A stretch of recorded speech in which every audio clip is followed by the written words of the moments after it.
Hey guys, welcome.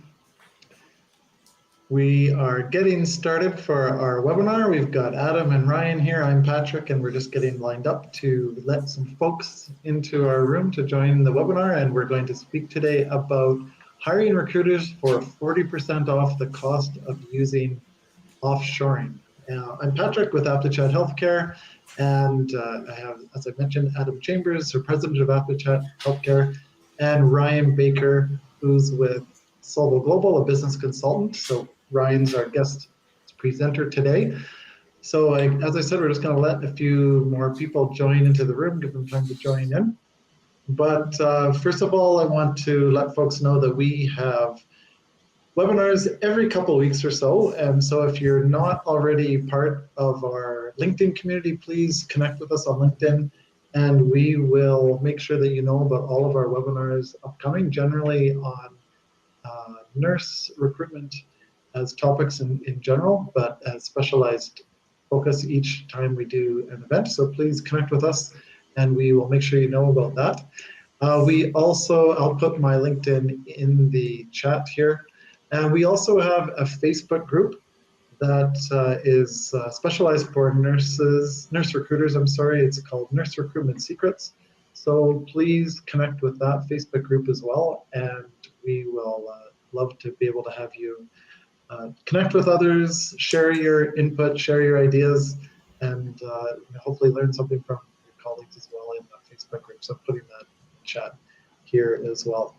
So let's go ahead and get started. So we're on the topic today of hiring recruiters for 40% off the cost of using offshoring. We know that wage inflation and record job openings are creating a perfect storm as healthcare talent acquisition teams seek to hire internal recruiters. At the same time, the growth of remote working has made it easier to work with offshore staff. So are these the perfect conditions for your team to start considering working with offshore staff? So that's why we brought Ryan Baker in this week, business consultant with Solvo Global. Solvo provides an alternative workforce solution located in Medellin, Colombia. They provide college-educated bilingual recruiters to healthcare recruitment teams at 60% under the cost of US equivalents. So I'm going to turn it over here to Adam Chambers. Again, Adam is our president of AptiChat Healthcare, and for Adam and Ryan's conversation. Welcome, guys. Hi. Can you hear me okay? Wonderful. Yeah, thank you everyone for joining. I met Ryan at a Staffing World conference in September in Denver, and he had some very interesting things to say about hiring recruiters and managing a remote recruiting team that I thought you would all be interested in, especially since there's a lot of competition right now for internal staff across the country. And sometimes it's moments like these that make you look outward and try new things. So I want to bring Ryan in, and he can share his expertise, and we're going to have a little bit of discussion about what Solvo does and about remote working and outsourcing. So Ryan, do you want to introduce yourself? Yep, absolutely. Well, thanks for having me. And like Patrick and Adam both mentioned, I actually work for a company called Solvo Global, technically based out of Colombia, where we hire most of our people and staff, but we're actually based out of the US. I'm from New York myself and had the pleasure of meeting Adam over in Denver, Colorado for the Staffing World Conference.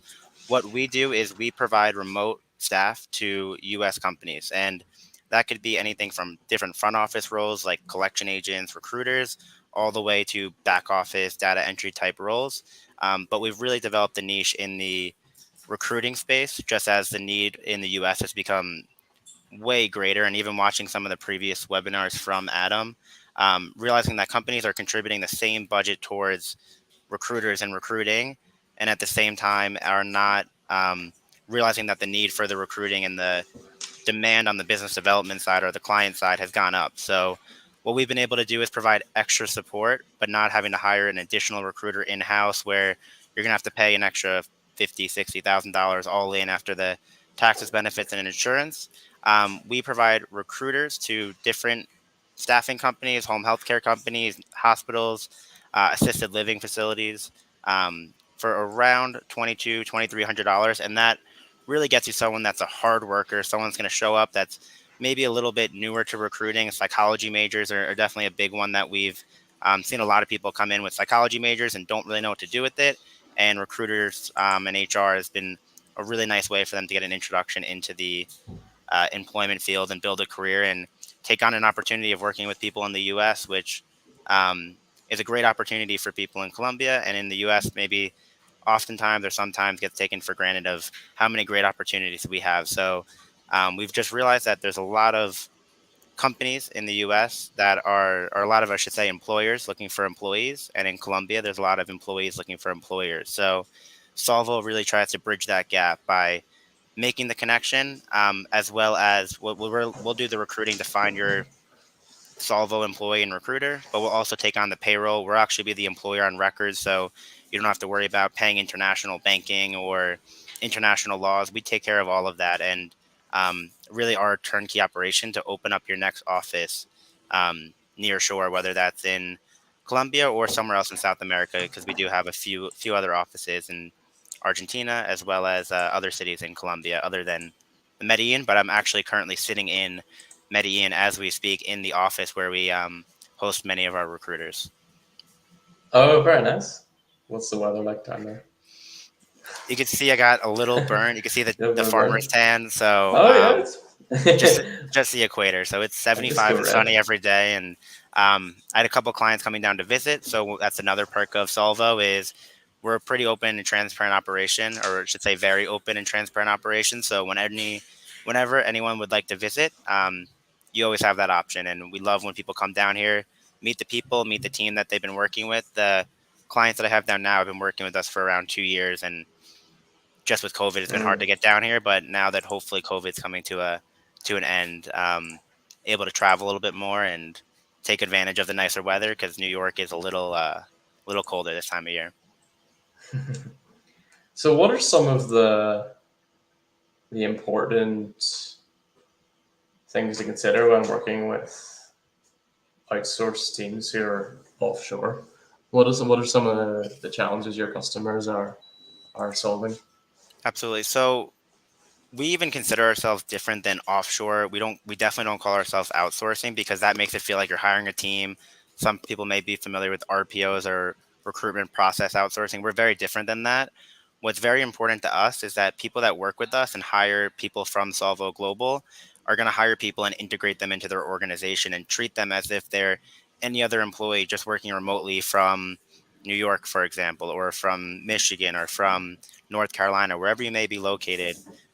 Making that person feel like they're a part of your team really helps with retention. That's going to help with just better results, productivity, because they're not an outsourced team. They're someone that you're hiring to work as a part of your team. They'll take on your call it ryan@applechat.com email and things like that. So really making the person feel a part of your team and treating the person as you would treat anyone else, training them as you would train anyone else, and then ultimately getting the same success as you'd find from other people. But the beauty of it is at that lower cost, which is really just leveraging a lower cost of living in Colombia.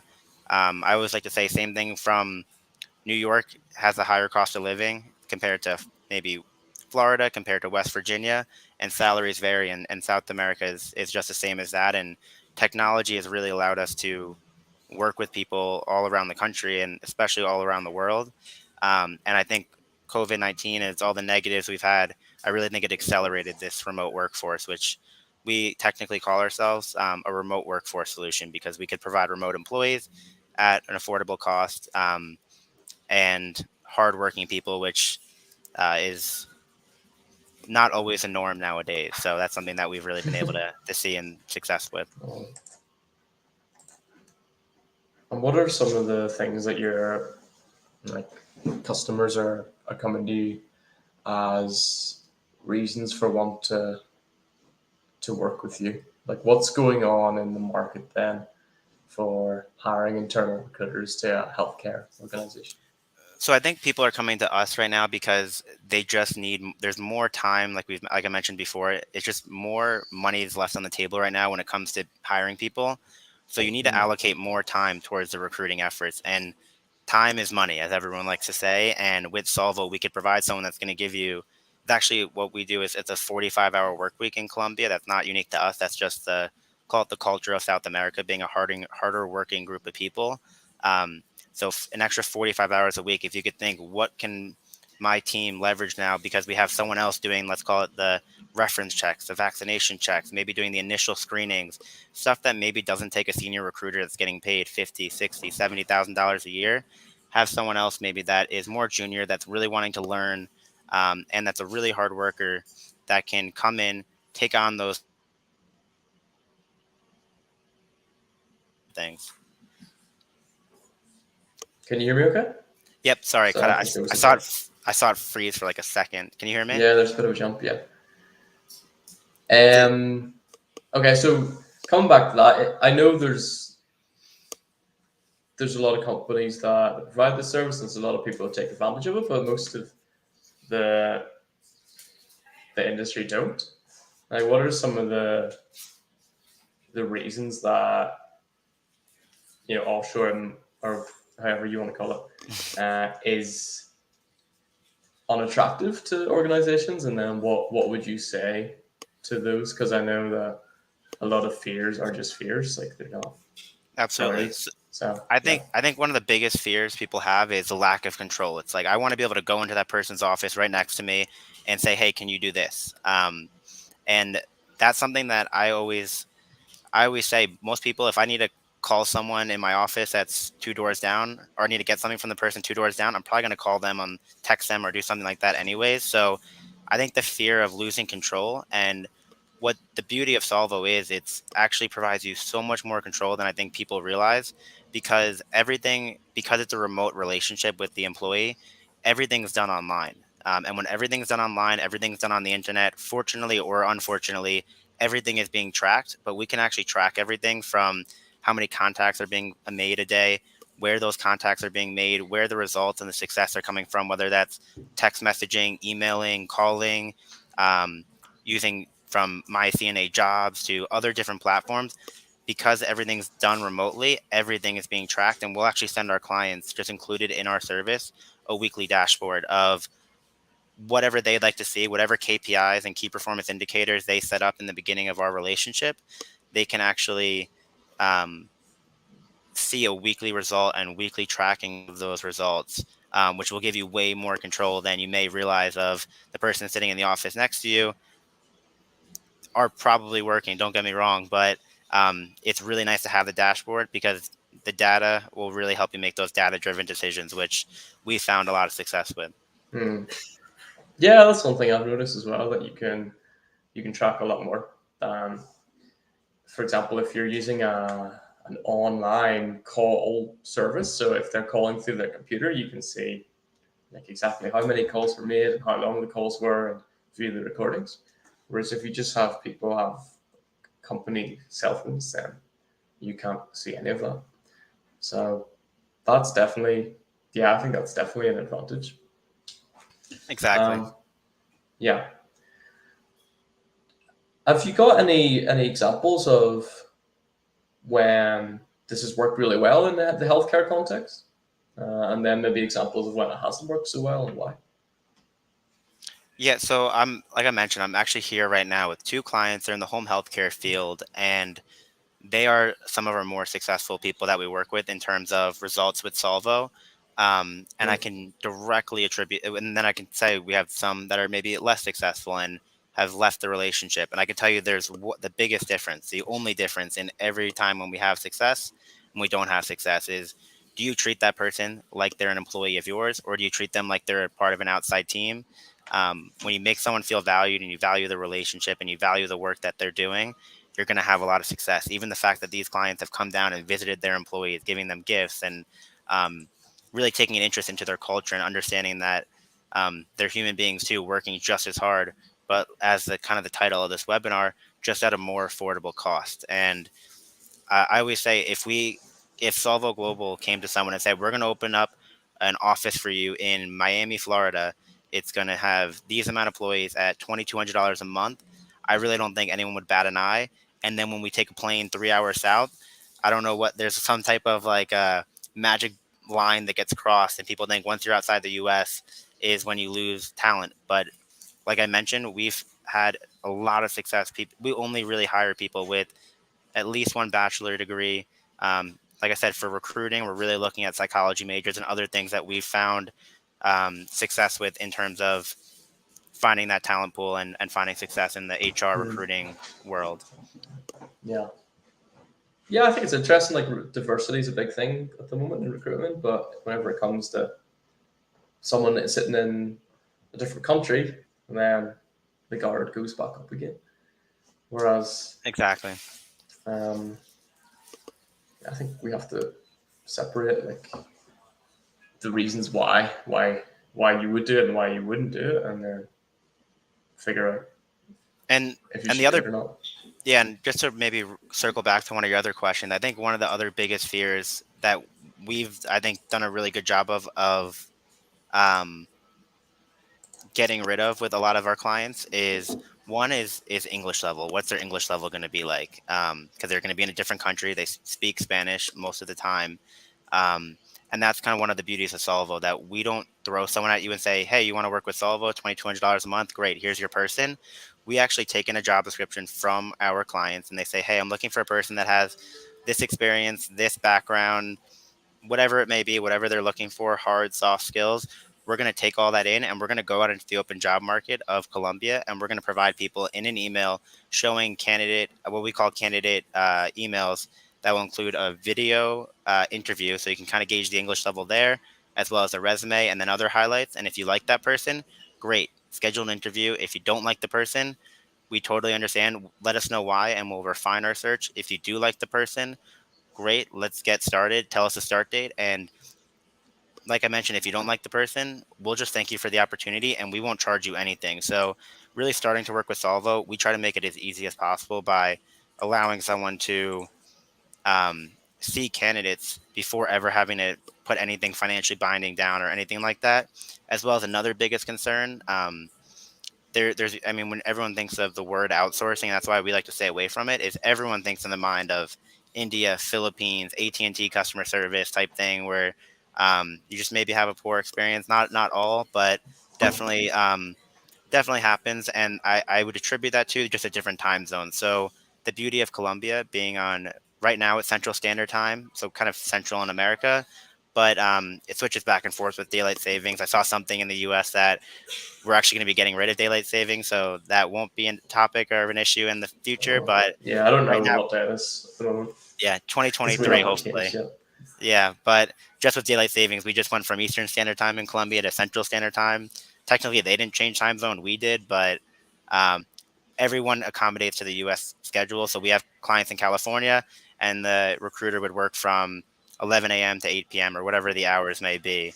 Yeah, Uh, So little things like that, we're very flexible with and accommodating. And in the job description that you would provide to us, we would find someone that wants to work that 11 a.m. to 8 p.m. schedule because they're not a morning person. They love working at 11 and they don't mind working late. Little things like that, we're very yeah. customizable with in that regard. Can we talk a little bit about healthcare recruitment? Because obviously some healthcare roles, like specific nursing specialties, would require a bit of technical knowledge. How do you how do you train people up to be able to talk like technically and use medical terms if they're not like in the office and able to see others doing it?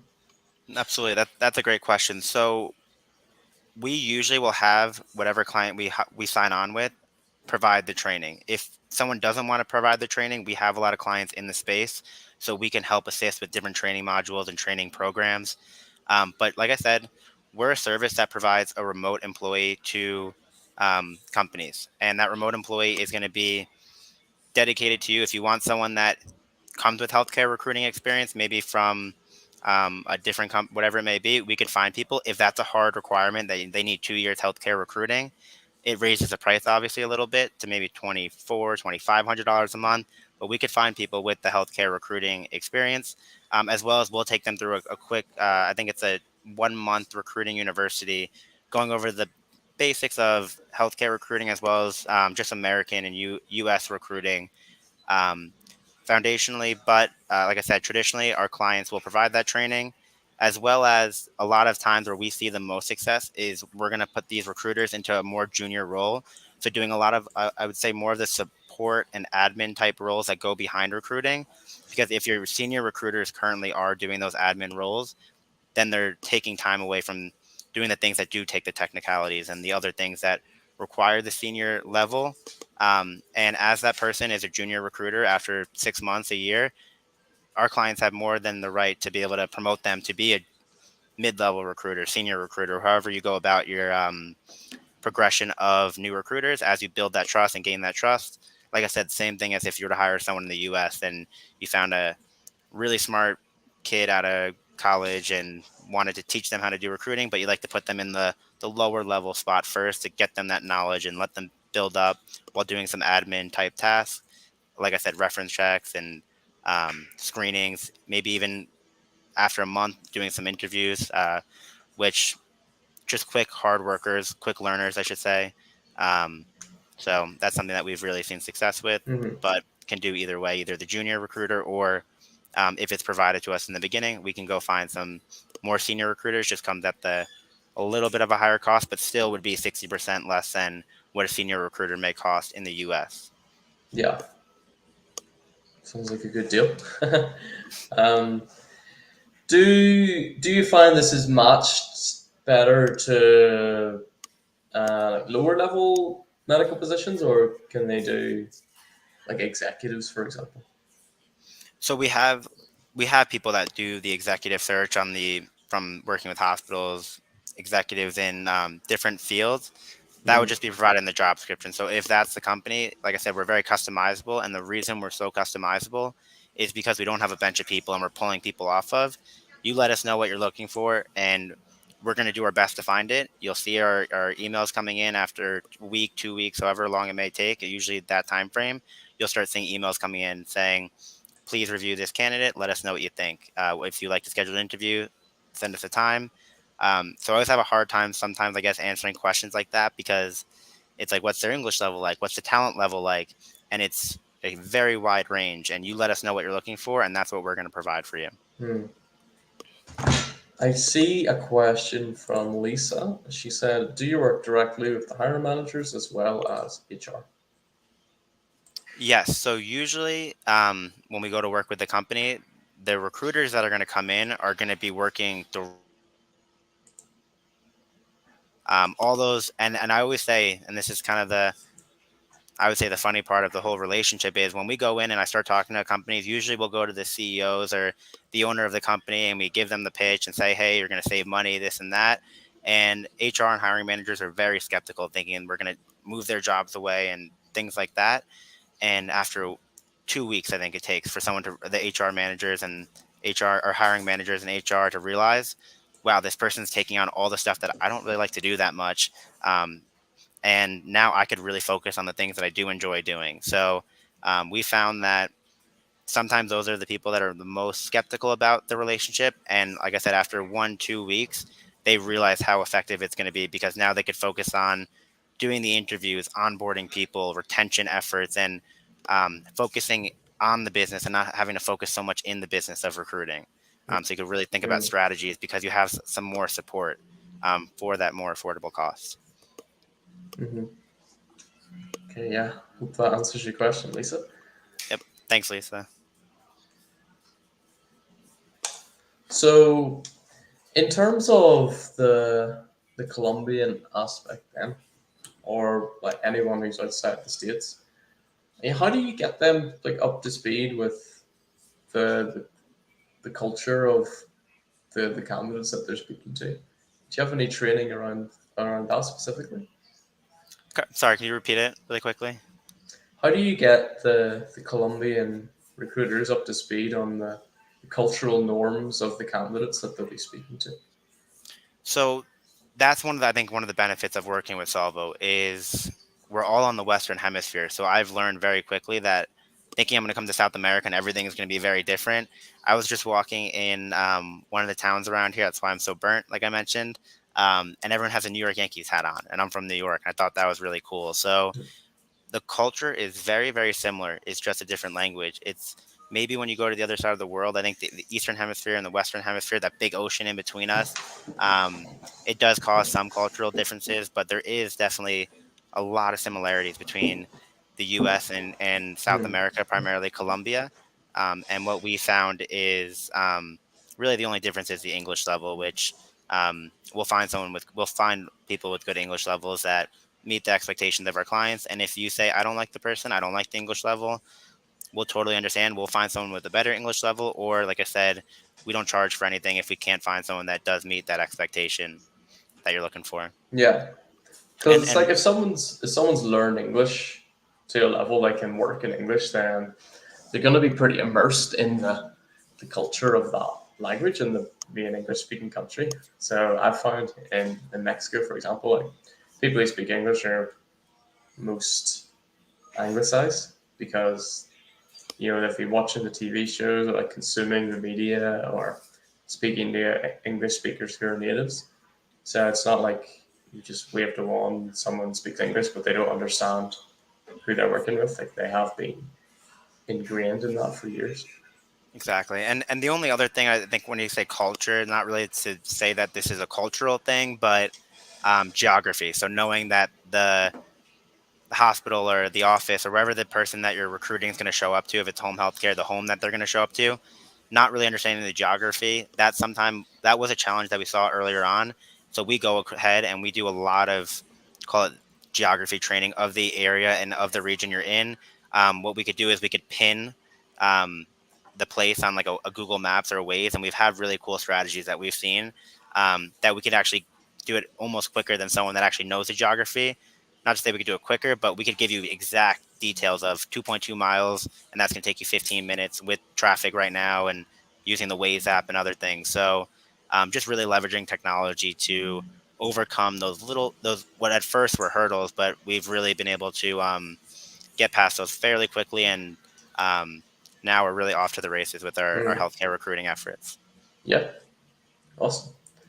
And one thing that everyone can probably relate to is managing a remote team. Are there any tips or tricks that you would like to share for organizations either that use offshore or onshore remote teams to do it better? Yeah, so technically my team, even the US side of our team, is also remote. There's two of us in New York, one of us or a couple of us, I think, in Texas, someone in Cincinnati, and so on. So we actually every morning have a 9:30 daily call, 9:30 a.m. Eastern. And really having that call connects us all every single morning. It feels like you're showing up to the office, saying hi to everyone, saying what you're going to do for the day, what you did the day before, anything you need help with, struggling with, staying in communication with everyone through Microsoft Teams, email, text message, call, phone call, whatever it may be. There's so many things that can connect us. And like I said, I'd rather text the person in the office next to me, even though we go to the office together. I'll shoot him a text. I'm not going to get up from my desk and have to go walk over. I feel like that's that feels old school nowadays with just texting people and so on. So, like I said, integrating people into the organization as well as having those daily morning calls or maybe every other day, whatever your team sees fit, but making them feel connected, making them feel appreciated, and really understanding how people think so that you're really making sure you're not going to say, hey, everyone, Adam's doing a great job on the morning call. But Adam doesn't like that. Adam likes when you reach out to him and say, hey, Adam, you're doing a great job. And really recognizing people the way they want to be recognized Mm. is something that we've seen just extremely motivates people and keeps the retention up, especially in today's world where everyone's jumping jobs every other day. And putting that focus and time into building the relationships with the team for us, as well as for the people that you're recruiting with. So if you're only finding people that are going to come to you because you have a $250 signing bonus, that same person or that same nurse or whoever it may be is going to go somewhere else the next week because they have a $300 signing bonus. So um, I would say relationship not only with your internal staff to make them feel all connected, but even the people that you're recruiting sometimes can be remote staff as well. And building those relationships and making everyone feel connected on the same team. And I guess the overall concept and the long story short is making everyone feel valued and a valued member part of the team. Mm. Yeah, I think that's gonna make them want to do the work. And the main fear is that people won't do the work if they're not in the office. So if you make them feel valued, then bringing them closer to doing the work will help you And stop boring. And that's something I'd like to clarify too, is we actually have everyone come into an office. Like I said, I'm in an office now. I'm plugged in charging, but I could even, if it's okay, Yeah, that's fine. do a quick 360. So this is a typical Solvo Global office. Um, you can see Roger there. And you can see people just show up to the office. They have the supervisors. Um, I can't do this like this, but supervisors sitting behind me and making sure people are getting the jobs done. Like I said, everything's being tracked because it's on the internet. So that's where they get their dashboards and information from for that. But even though they are a remote team, you're getting the best of both worlds because they're remote. So you don't have to worry about them smelling bad and things like that. But you do get the control of having them show up to an office. They're not working from home, lying in bed right after they get off the 9:30 morning call. So little things like that to be able to actually have people show up to an office has been a huge value for a lot of our clients. So do you use that as a sales point? Like you play on people's fears that if they're not in the office, they're not working? Not saying playing the fears in a bad way. I'm just saying like I work from that home. sounds bad. No worry. I work from home in New York a lot, so I don't, because then people would think I don't do anything either. But I would say inevitably, no matter who you are, working from, unless you have a 2-hour commute and now you get an extra 4 hours in your day of work, working from home is just a harder place to stay productive. I love to say that I could be 100% productive at home and 100% productive in the office, but just in my personal experience, and I would say seeing other people do it as well, being in the office, it just has less distractions. I can't go, like I said, I can't take a nap or a siesta or whatever we'd like to call it. After lunch, it's back to my desk, and while I'm here, I might as well work, type of thing. So definitely something that's of value, because like I said, it's inevitable that if you're working in an office, you're going to be working just a little bit more focused. And in the US right now, it's a little bit more common to have people working from home. Some of our clients choose to push their clients and they want them to work at home because of COVID, and we totally respect that as well. It's 100% client discretion, but majority of our clients prefer the office for the productivity reasons. Yeah. Interesting. So, well, thanks for coming on, Ryan. I think that this is a lot of useful information. And if anybody wants to ask you more questions or maybe even work with you, how do they find you? Yeah, so I'm going to try to figure out how to put this in the chat right here. I have it copied. It's my calendar link. So if anyone wants to reach out to me, actually, what I'll do is I'll just copy my whole my calendar signature, if that's okay. Let's see if that popped in. Does everyone see that? It says private chat. I don't know where it's sent. Oh yeah, I can put it in for you. Yeah, if you could throw that in, so you'll see my calendar link. You'll see my cell phone number, my email, my address if you want to stop by and say hi if you're in the New York City area. In the middle, right smack in the middle of Manhattan. So I'd love to buy anyone coffee, lunch, drinks if they want to come out and meet me, and get an excuse to go out to New York. Exactly. And I'll make sure to go. Like I said, I'll go to make sure to visit you. And if lunch, anyone coffee, and drinks. and if anyone ever like to come and visit Colombia, you let us know, and we'll definitely get that set up. If you're a little skeptical and want to see the office first, we have that option. And the beauty of that option is I'll come down with you. So I got to come down here as well and get a nice tan or sunburn or whatever the weather permits. Yeah. Well, there you go. You got a tour guide, and you get to go to Colombia. And learn a little Spanish. Exactamente. Ooh, thank you very much, everybody, for coming, and thanks, Ryan, for interviewing with us. I think it's really valuable. And Patrick, is there anything you want to share before we go?